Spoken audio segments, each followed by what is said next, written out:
Hello everyone, welcome back to my channel. Today in this video I'm gonna show you how to create and use live stickers in your iPhone.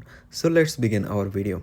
First of all, you just need to open your picture from your iPhone gallery. So here you can see I just open a picture. So right now I want to create a sticker. So that's why you just need to long press over the object. So here you can see there have a anchor charger on my picture. So I just need to long press over this charger. Here you can see.